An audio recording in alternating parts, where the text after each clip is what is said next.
Hello there and welcome to the Card Grotto. Today I'm creating dimensional hydrangeas without the bulk.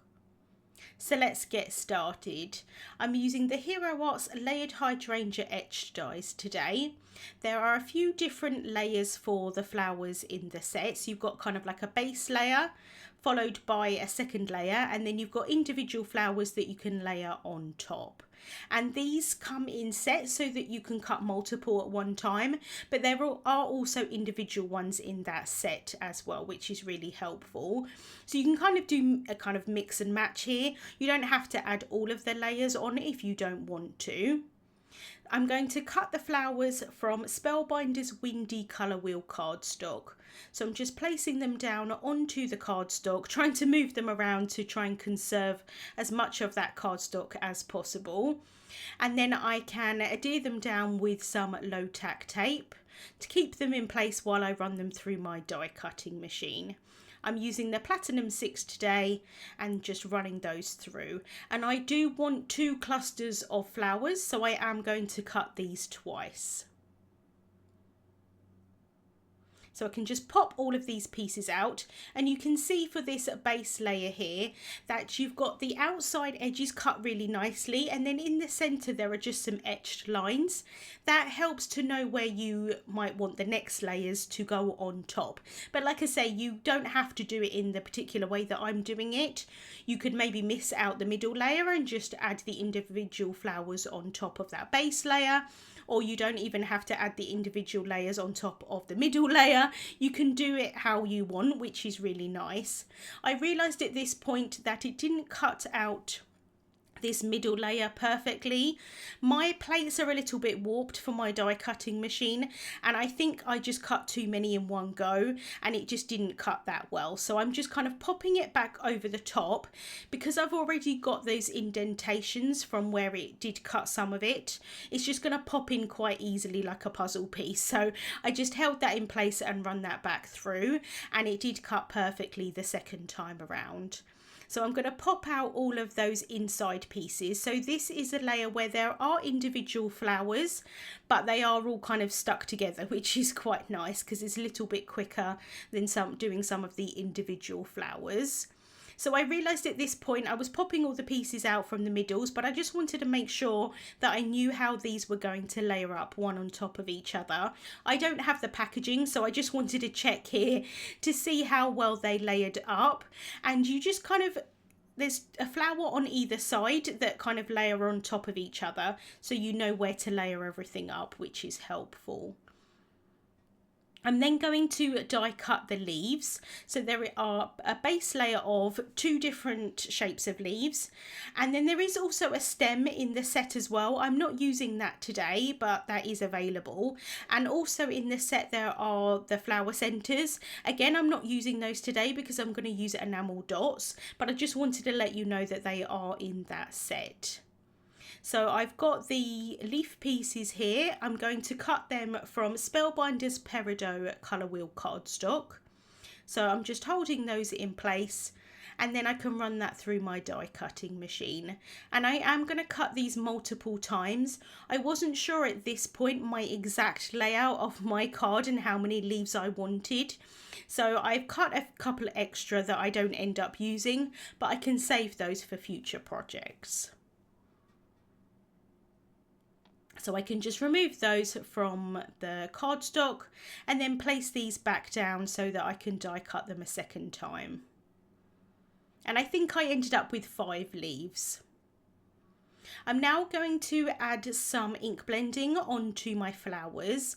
So I've added them onto a sticky mat so that they stay in place while I do the ink blending on top. I've got a small blending brush here, and I'm starting off with Hero Arts Dusty Blue Core ink. This is a fairly similar colour to the colour of the cardstock. So as it dries, it does dry quite a lot lighter, but it's quite nice to have kind of like a transition colour between the lightest colour of, which is in this case the colour of the cardstock, and then also maybe the darker colour that I add on top. But in this instance, I'm going for more of like a two-tone look on these flowers. I want them to kind of blend between purples and blues. I do have a hydrangea in my garden that looks very similar to this, and I absolutely love having the blue and purple together. So I'm going in with this dusty blue, and for those clusters of flowers I'm kind of just adding the colour randomly on those, and then for these individual flowers I'm just adding the colour onto one sort of side of these flowers. The great thing about using coloured cardstock to start with is that you've already got the base layer of that colour, so I don't need to be too precise with my ink blending, because it is going to fade quite nicely into the core of that cardstock, which is nice. I'm now going in with Hero Art's Cornflower core ink, and this is in the same kind of colour family, it's just a little bit darker. I did realise at this point in the filming that I forgot to show you how I did the base layer, but I did the base layer of these flowers basically exactly the same as I did those clusters. I just randomly placed that ink in amongst all of those flowers just to have kind of like the coverage of those colours. But like I say, I wanted them to kind of blend quite nicely together, but because I'm using that coloured cardstock as the base, I don't need to spend too long actually doing the ink blending, which is quite nice. So now I'm going in with the purple, and I'm using Hero Art's Passion Flower core ink, and this is quite a light purple, but because it's going over the top of the blue, it's going to make it a little bit darker than it ordinarily would if it was going over white cardstock. And I just think the colours work really nicely together. I did think at this point it would look quite nice if I added maybe some like shimmer spray or some kind of shimmery splatter on top. I decided not to, but I do think that that would look really pretty as well. So I'm just going in the individual flowers here. Sometimes I'm going over some of the blue ink, and sometimes I'm going over just where that colour of cardstock is. And then for these clusters, again, I'm just randomly going in just so that different places have some blues and different places have some purples. I can now add the colour onto the leaves, and I'm starting off with Hero Art's Kiwi core ink. Mine is a little bit on the dry side, however it is quite similar to the colour of the cardstock, so you're not going to really see this much, but I did persevere and add a little bit onto all of these pieces. I do want the veining of the leaves to be a little bit darker than the base layer of the leaves. And ordinarily with leaves, I do tend to go in and add like the darker colour towards the base of the leaves and then lighten up onto the tips of the leaves. But because of how I've done the flowers, I thought it'd be quite nice just to add the colour randomly on these leaves as well. So now I'm going in with Hero Art's Green Hills core ink. I'm covering most of those veining with this colour and then just adding a little bit onto the base of these leaves. And I wanted a little bit more darkness, so I'm going in with Bermuda. And although this is more of a teal shade, when you add it over the top of green, it tends just to sort of read as green rather than teal. But it's nice just having a little difference of colour on these leaves.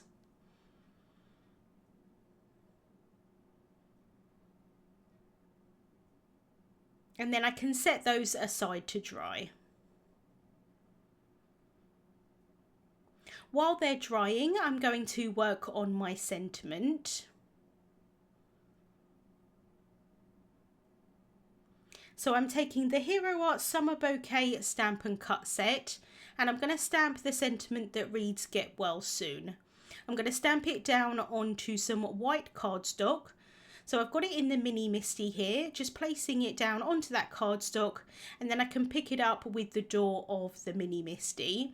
And this is the first time that I'm using this stamp, so I do like to kind of rub my finger over the photopolymer. It does help sometimes just to remove any residue that might be hanging around from the manufacturing process, but you could definitely do that with a cloth or something like that as well. I can now stamp that sentiment down with some Intens-ified black ink. And I am going to stamp it twice just to make sure that I get a really nice dark impression. And then I can set that aside to dry. I have placed my flowers and leaves down onto an A2 size white card base. So that's a finished size of 4¼ inches by 5½ inches. And I'm just adding the leaves down first with some liquid glue.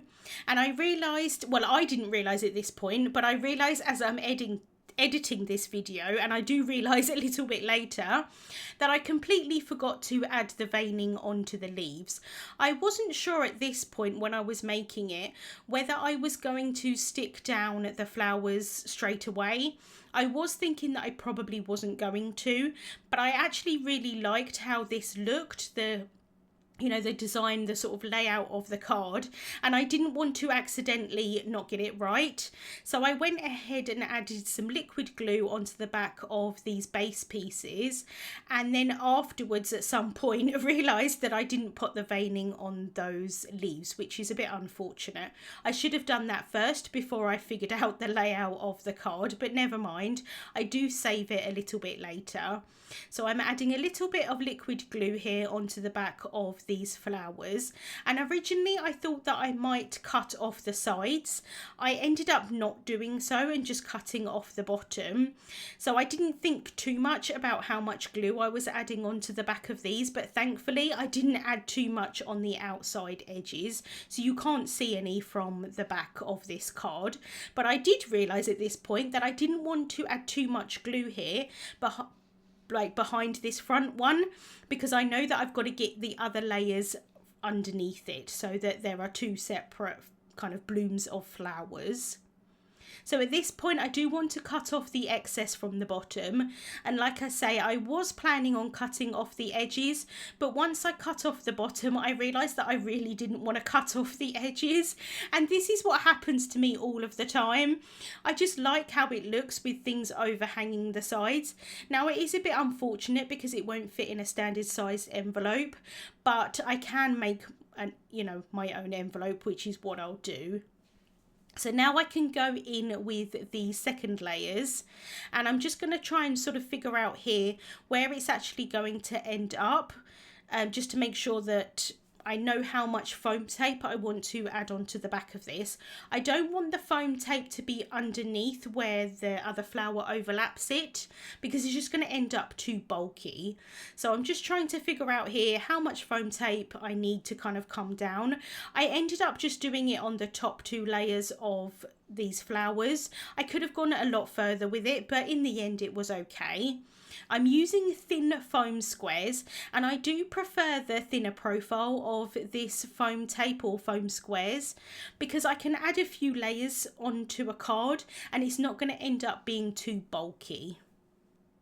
But you could definitely go in and die cut different layers of cardstock and kind of layer them up as well, and that does help to not make things so bulky. But I do quite like this thin profile foam tape. So I can just remove the backings off of those foam squares, and then I can add some liquid glue towards the bottom of these flowers here. And then I do also add a little bit of liquid glue onto the back of that foam tape, just to give me the time to wiggle them in place.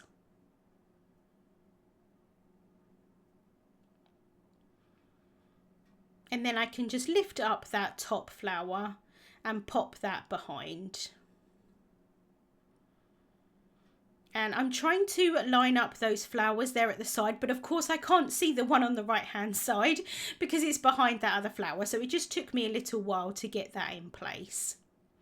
You could definitely offset these though, I think. Like if you didn't line them up perfectly, I think it would look absolutely fine.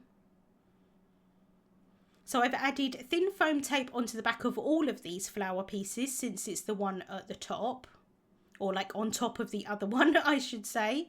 And then I wanted to cut off the pieces at the bottom as well. I like to do this in layers because I don't like to cut through too many layers of cardstock in one go. So it was at this point I realised that I hadn't put the veining on the leaves. Now thankfully I didn't add a huge amount of liquid glue onto the back of these flowers, so I could lift some of them up and it kind of wasn't sort of right on the edges. But what I'm going to do here is cut these pieces down, since you're not going to be able to see the bottom of them anyway because they're covered up by the flowers. I may as well cut them down so that it's going to be easier for me to pop them behind. The one there on the top right hand corner was pretty easy to do, as were the ones at the bottom. This one here proved to be a little bit more difficult. So I've cut that down. I'm just rotating this card here to see that if I can bring in a pokey tool and kind of lift up that flower, which I did manage to do, I can then add a little bit of liquid glue onto the back of this veining piece. And then I do dab off the excess as well. And then I'm just trying to push that in, but it was a little bit fiddly, I'm not going to lie. And is it perfectly lined up with the indentations on that leaf? No, I don't think so, but I still think it looks quite nice. And I'm glad that I did take that time to try and pop them back in.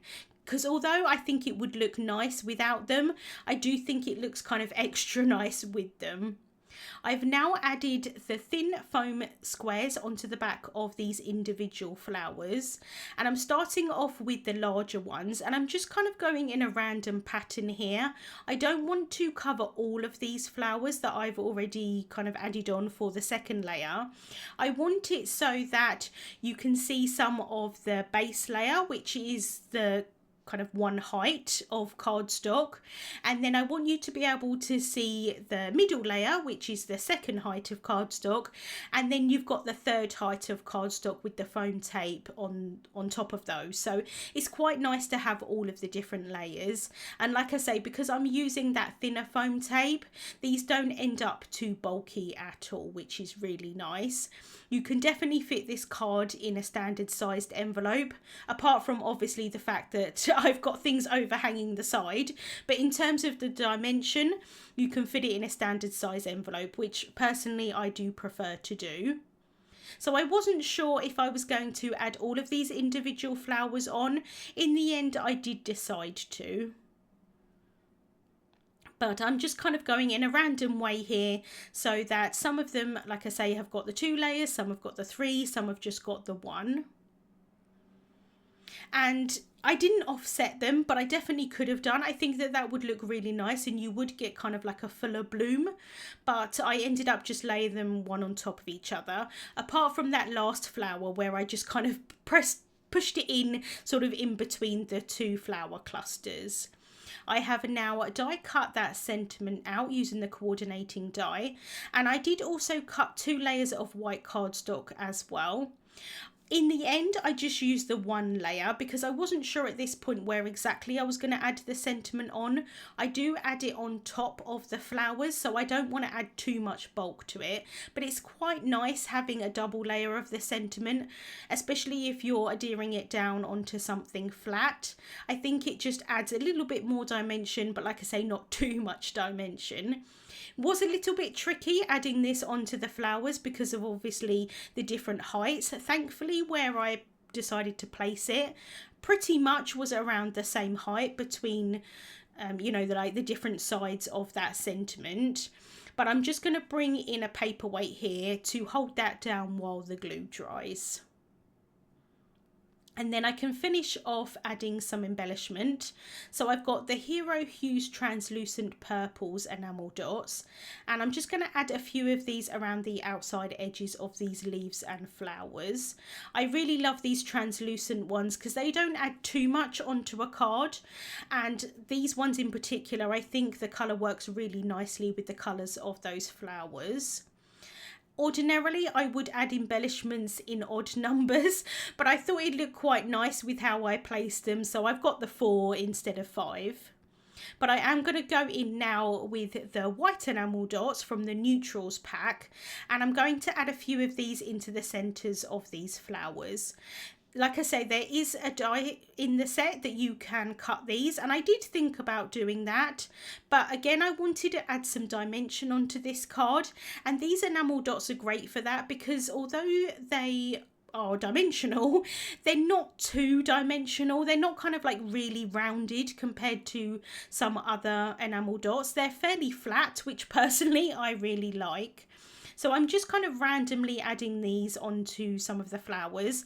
I didn't want to add them onto all of the flowers, not only because I don't have enough. I pretty much use all of the small ones and then almost all of the middle-sized ones in this pack. But also I thought it'd be quite nice just to have some without the middles. I think they look okay without them. So just figuring out here how many I want to add, and I did end up adding more than I thought that I would, but I do think they look really pretty as well. So just finishing off with that last one there in the center. And that is the card finished for today. I really love how it turned out. Lots of dimension on the card without the bulk. And I really love the colours of those hydrangeas. Links to the products that I used will be listed in the description bar on YouTube and also over on my blog. Thank you so much for watching, and I'll see you soon.